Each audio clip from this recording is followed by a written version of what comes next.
Welcome to The Real Estate Show. From buying to selling and everything in between. Rochester's home for everything real estate. And now, your hosts from the Anthony Butera team of Keller Williams Realty, Greater Rochester. It's Anthony Butera and Jason Mancuso. Welcome to The Real Estate Show. Got Jason and Anthony here, episode 32. Just want to remind people, we're on iTunes, Stitcher, YouTube. They got the subscribe button. Facebook. Facebook. The book. So, but, you know, what's nice about those is they just, like, send them right to your phone, you know? So, yeah, and you get can them weekly. access everything from our website, too. There's a tab on there, AnthonyButeraTeam.com. Click on that, and then you can subscribe, and you're all set, you know? Yeah. One-stop shop. Mm-hmm. Shout out to everybody who came to our, we hosted a client appreciation party last night. Yeah. Went well. Had ice cream truck there. Had Luigi's. Had some interesting ice cream flavors. Cannoli flavored ice cream. Dude, Luigi's is, like, legit with the servings. Mm-hmm. With it, like... Yeah, the smalls, like, the smalls are type 2 diabetes. Right. And, like, the larges, forget it. It's going to fall. Right. So, but the trucks are great.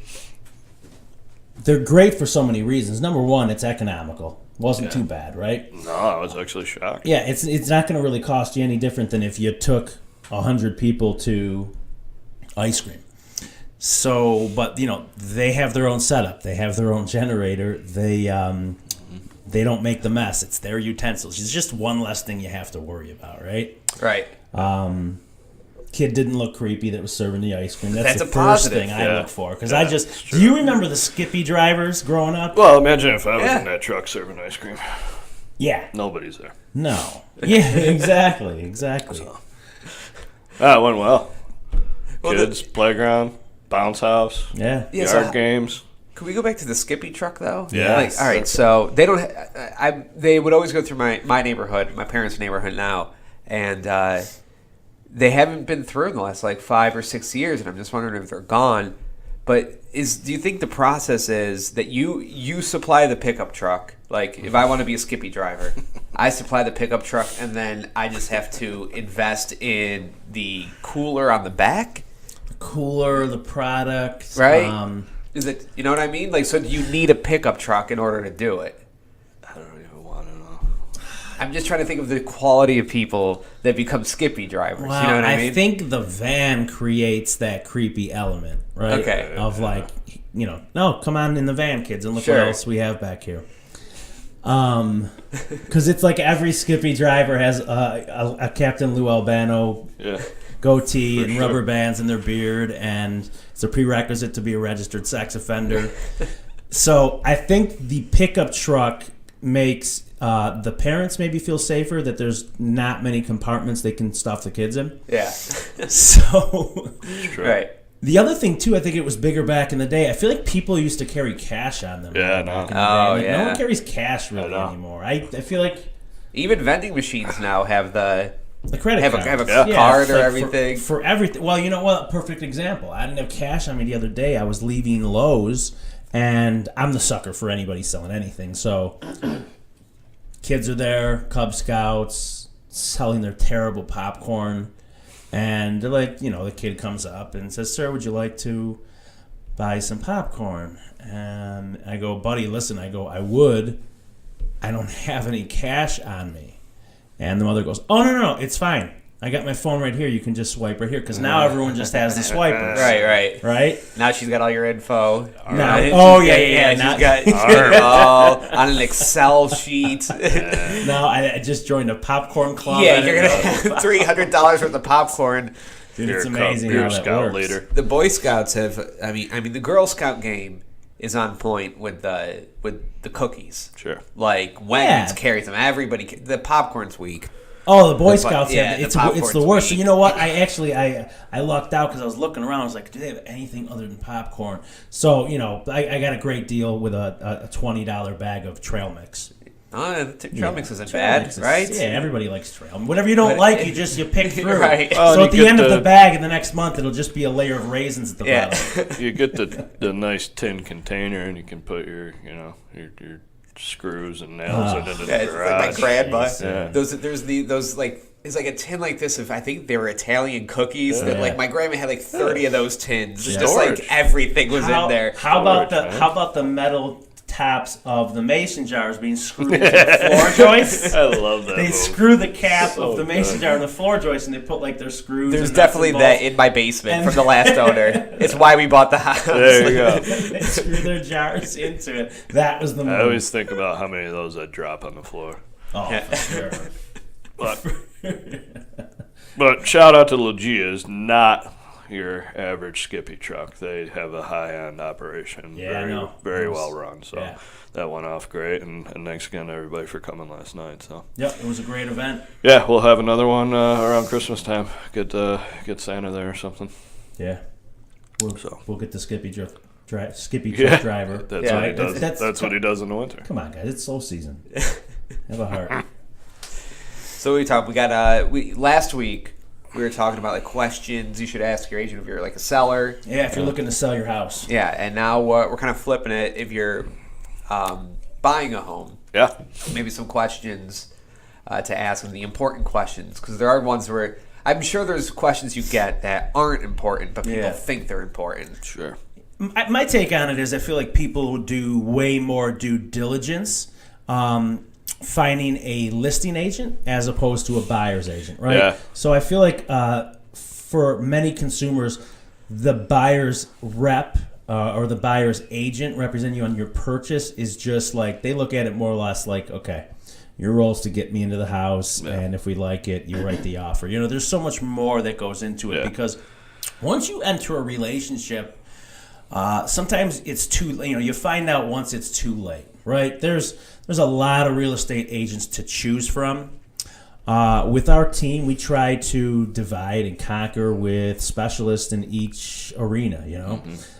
This way we can focus on what each and every one of us excels at. Yeah. So with that said, I mean, good questions off the bat are, I would ask, does your schedule work with our schedule? I think is important. There are a lot of real estate agents that do work other jobs, and if your jobs don't, if your hours don't gel, then that could be an issue right off the bat. Yeah, and to go along with that, I mean, it's just, okay, there's inevitably going to be times when schedules don't jive. Yeah. Okay, what's your plan as an agent? What's your backup plan? I need to get in this house today, and you're out of town. What resources do you have? Yeah.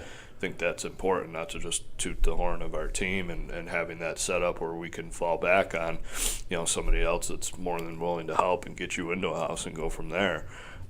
Are you with a brokerage? Are you with, if you're just a single agent, that's fine, but what's your plan? I mean, you can't be available 24/7 to show a house. So what's your plan to get somebody in when they need to? So the reality of the market is that you can lose out by having to wait. So you never want to be put in that position. So whether you're working with an agent that's on a team or an individual agent, that's important to know. Okay, what do you do when? Because inevitably it happens. What do you do when I'm available Friday at 5 and you're not, and that's the only time we can get in before the thing sells? Because how many calls do we get from consumers about getting to see the property? Yeah. And I say, okay, my immediate question is, what's the name of your real estate agent? And, well, so-and-so, but they're either busy or they're out of town or they can't get us in until tomorrow. So can you just show it to us? Yeah. They don't understand the legalities within real estate agents, right? We're licensed through the Department of State. Interfering with agency relationship it's a big deal. So you've already established a relationship with a real estate agent. We can't just jump in and not for nothing. Like, I'll tell the consumer, you need to call your agent back. Mm-hmm. He works out of this office. There's plenty of agents in that office. Yep. If he can't or she can't show you this property, I'm sure somebody will cover for them to get them into the property. If they can't get you into the property or someone from their office cannot get you into the property, you guys are going to have to make some decisions, but that's not for me to make. That's for you to make. Mm-hmm. So I would attempt to call. So you guys can get in trouble if you do that? Oh, I can't just say, listen, forget your agent. Yeah, don't worry about it. If I get you in tonight, you're writing the offer with me. You know what I mean? Yeah. But sometimes the consumers will even say that. I just mentioned this yesterday. I don't know if it was on one of my calls or during a meeting, but loyalty has taken a back seat to availability. Sure. Right? So there used to be more loyalty, but now in the world that we live in, availability definitely takes the front seat. The consumers would work with a less experienced agent that were available over a seasoned agent that has a tight schedule. Right. You know what I mean? So it's tough. You want to make sure that you have coverage. If you're a solo agent, there's nothing wrong with that at all. But I would at least find that person in your world that's in your office where if you're on vacation or you're jammed up, they can help you out. And you guys just, you share the responsibilities. Yeah. And it's as easy as telling your consumers, hey, listen, I can't get you in at 7, but Michelle from my office, her and I help each other out all the time. Michelle's going to get you in. Mm-hmm. If you guys like the property, I'll make sure I get in so we can write an offer, and you know what I mean. So, and I trust, as an agent, I trust Michelle's opinion of it. Whatever she's seeing, we're on the same page. In that scenario too, where a consumer's asking the listing agent to get in the property, but I'm represented by somebody else who's on vacation. Don't worry, they'll write the offer. That now creates a conflict of interest for us in that we have to explain to our sellers.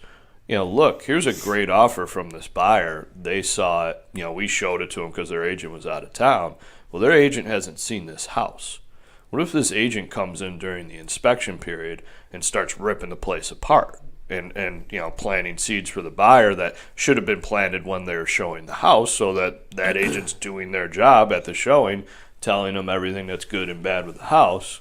If that's done after an accepted offer, now we're dead. Yeah. So it's just if you're represented by somebody, then they need to be along with you every step of the way, even if they're not present there at the showing. There's ways around that. Yep. So it weakens your offer if you're a buyer who's taking that route, because as listing agents, we're telling our sellers, look, here's a wild card factor.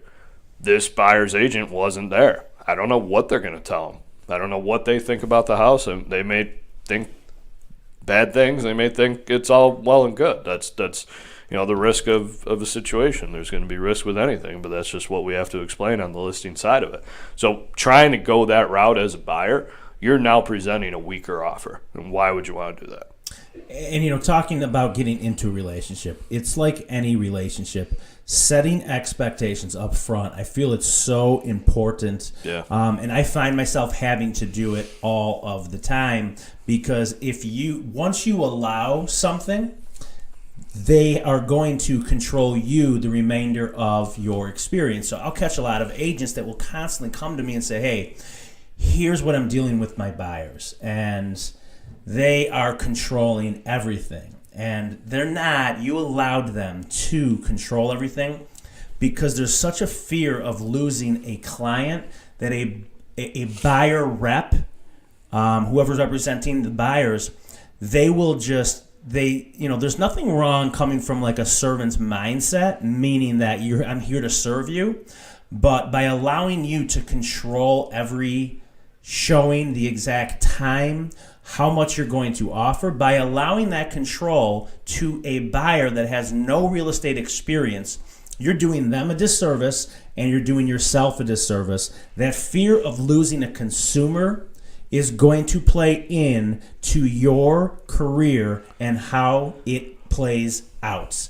What you allow is what will indicate your future in this business. So literally just before I walked into this room, I had to have a very stern conversation with one of my clients, and it was sellers, and it was stern and it was loud, but at the end of the conversation, we were good.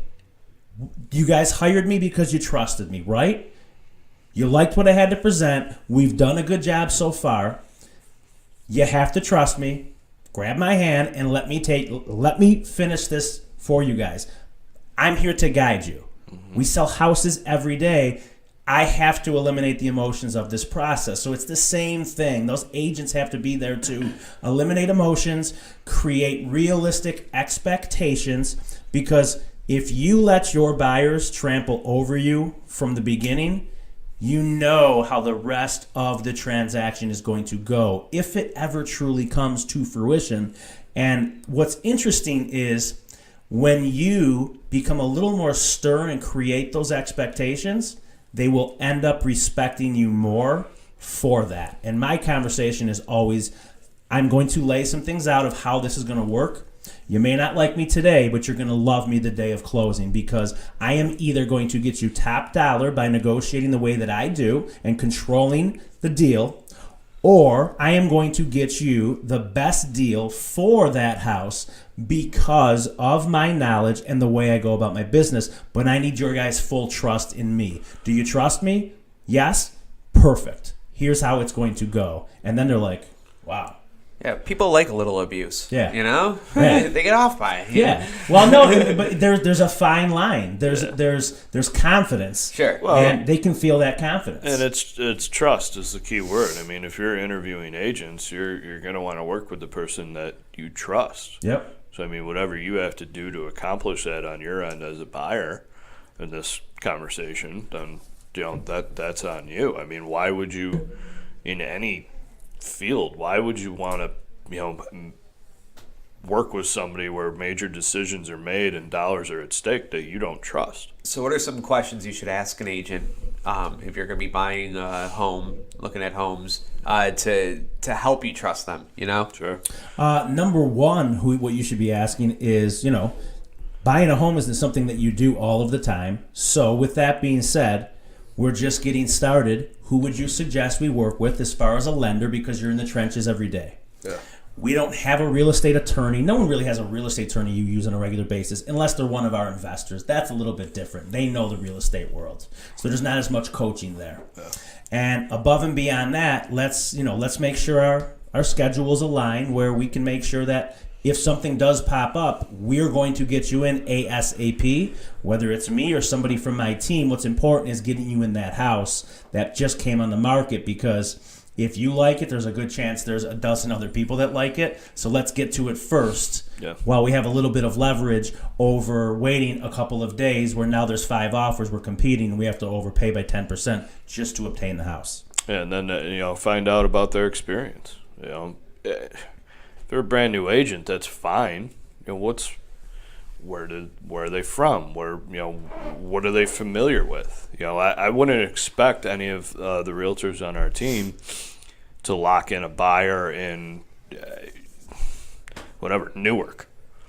It's just not somewhere that we go. We don't have a strong knowledge of that market at all. So I wouldn't, if I'm a buyer in Newark and I come across an agent on our team, I'd want to make sure that they're A, willing to get out there daily, and B, how many homes have you sold? What's your experience? Again, if you are a brand new agent, that's fine. You got to start somewhere. But okay, you're familiar with the community. You have roots here.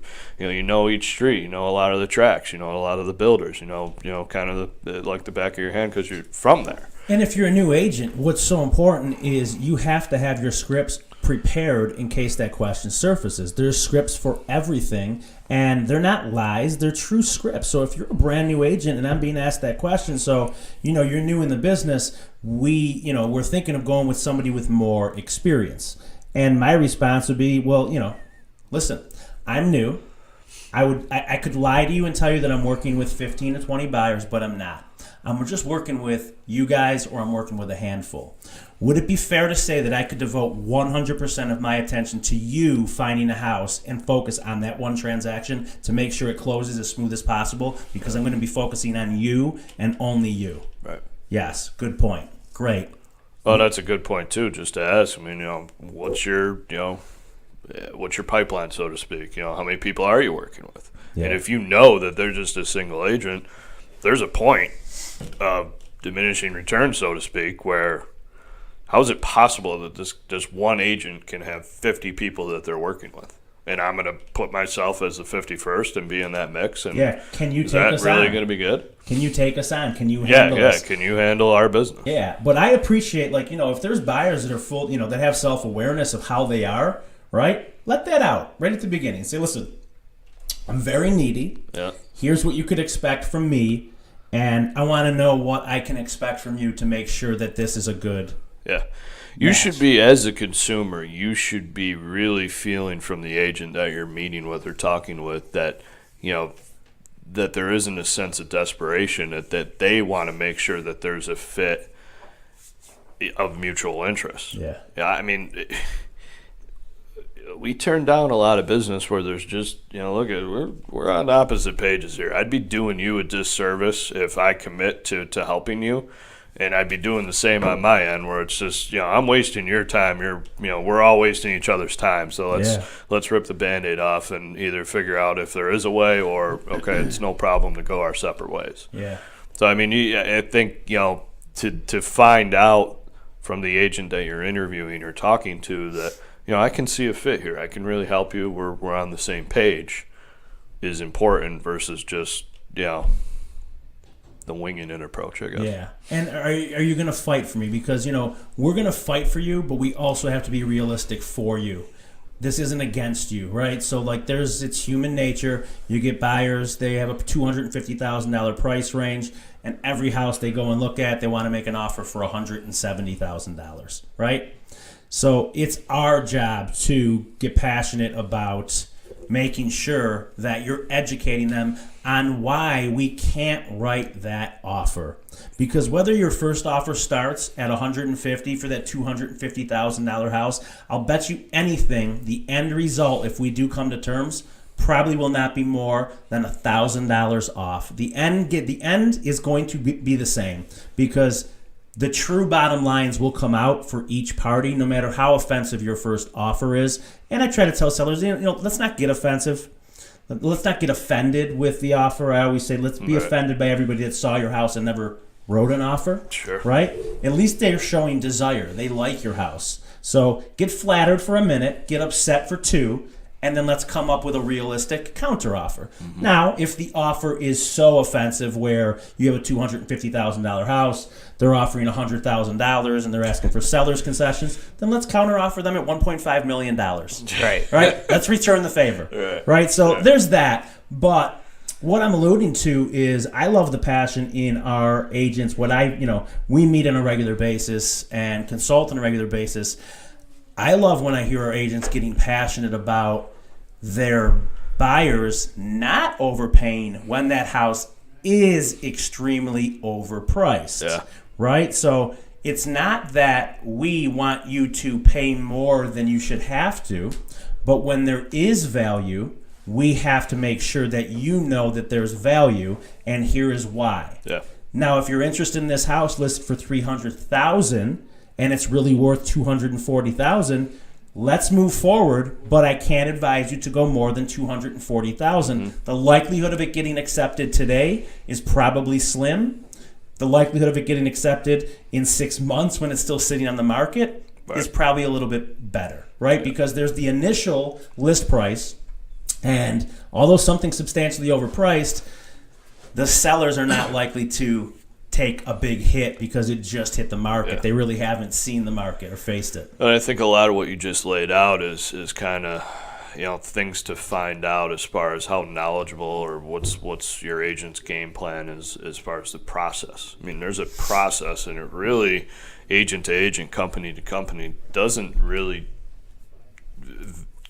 go off path too much. So I mean, you would want to get kind of a the Cliff Notes version of tell me what the process looks like of buying a home. Mm-hmm. What are we doing? And if your agent that you're talking to can't lay that out, then that's a problem. A very important thing. I mean, we've beat the topic to death over the last year, is what Anthony just alluded to on making sure that you're getting the right deal. We've, as much as we've turned down business because there's not a fit. I mean, we've turn down individual deals just talking buyers out of it. Because, look, I can't, I want you to call me in 5 years when you're ready to sell, and I don't want to have to be able to tell you that, look, sorry you bought this house for $150 when it's only worth $125. You want to sell now? Yeah, I can list it for $125 and it'll sell, no problem. Yeah. Right. Well, what do you mean you sold it to me for $150 5 years ago? Yeah, sorry, man. Just looking for a deal. And then if it's a breakup or a divorce, they're backwards on the house. Right. Then stuff gets really sticky because now you're talking about a short sale. Now we're affecting their credit moving forward, right? If you have to short sell Big your way. house, your credit's going to be negatively affected for a long period of time. Yeah. So with that being said, not only are you setting them up for loss, you're setting them up for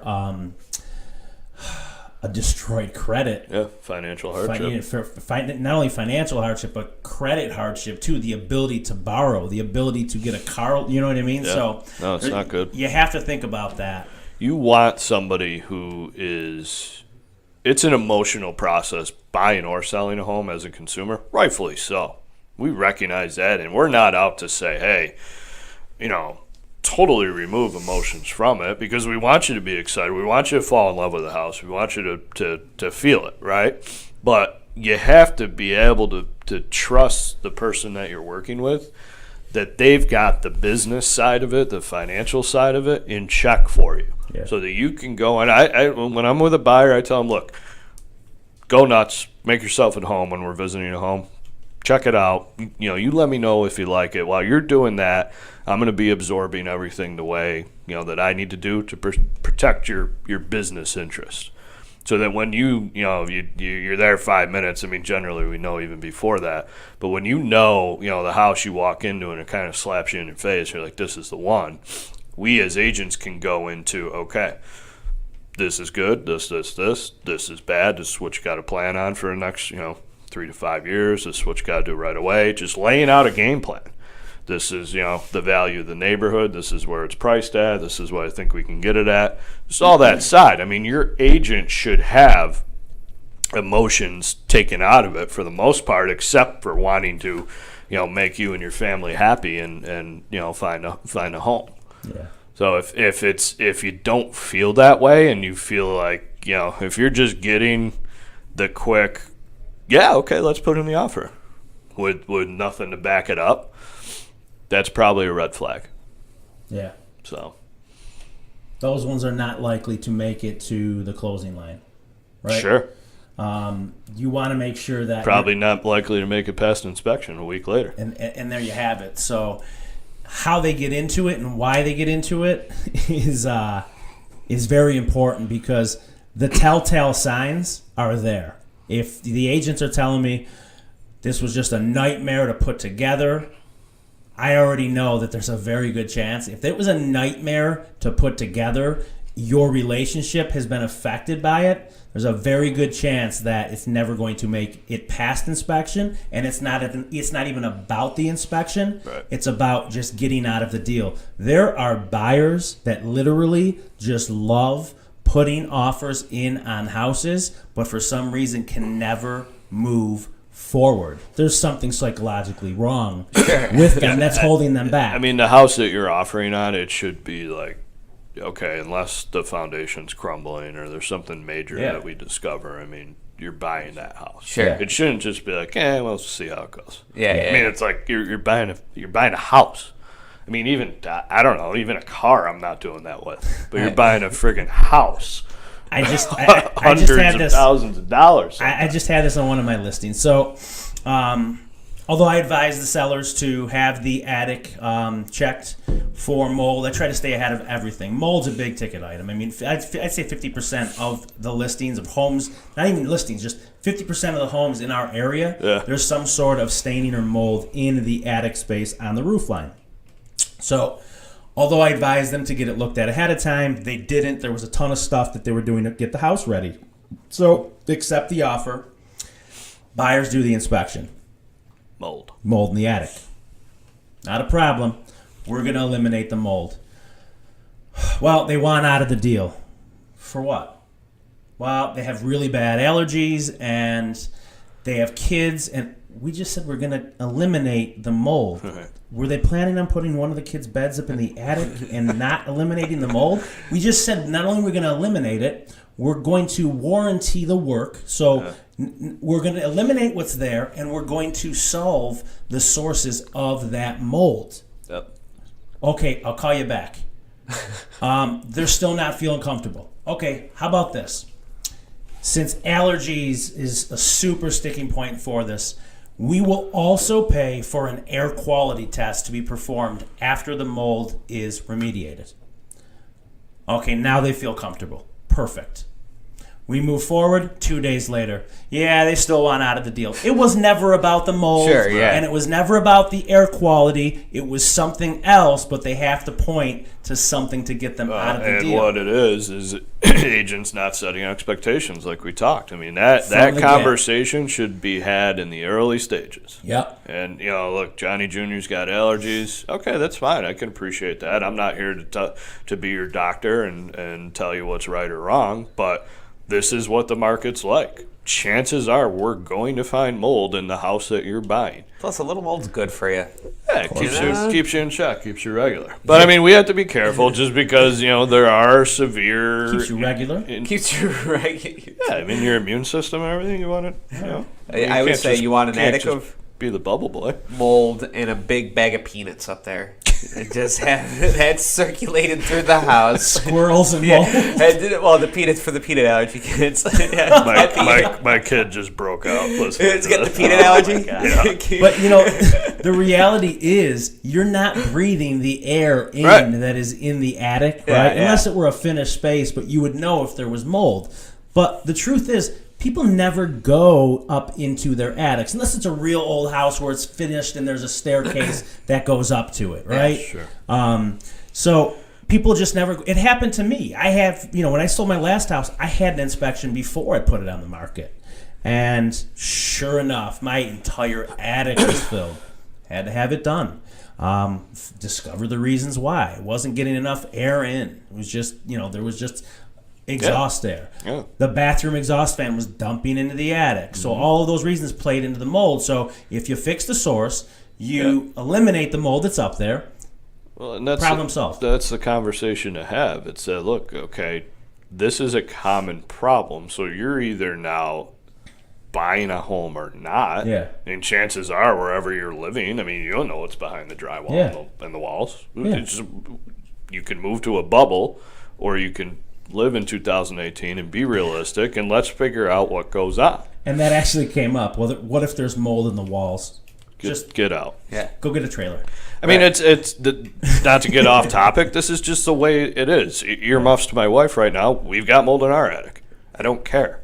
You also don't you don't want to see how your food's made either. Well, that's just it. Yeah, don't eat at a restaurant. Right. Live in a bubble. Never step The outside amount of that bugs bubble, you eat and in you'll your be cereal, probably a lot. Little Next bug week's pieces. topic Yeah. is bugs that you eat in your cereal. Yeah. Well, so those are some good questions to think about if you got you're getting a buyer's agent, and then if you want to listen to the last podcast, as if you're selling your home, questions to ask your agent and to go by.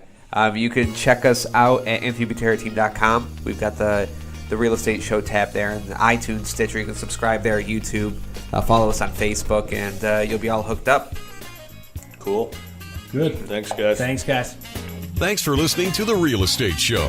Find us on Facebook, iTunes, Stitcher, and YouTube. If you're looking to sell or buy, talk to the Anthony Butera team of Keller Williams Realty, Greater Rochester. Visit AnthonyButerraTeam.com.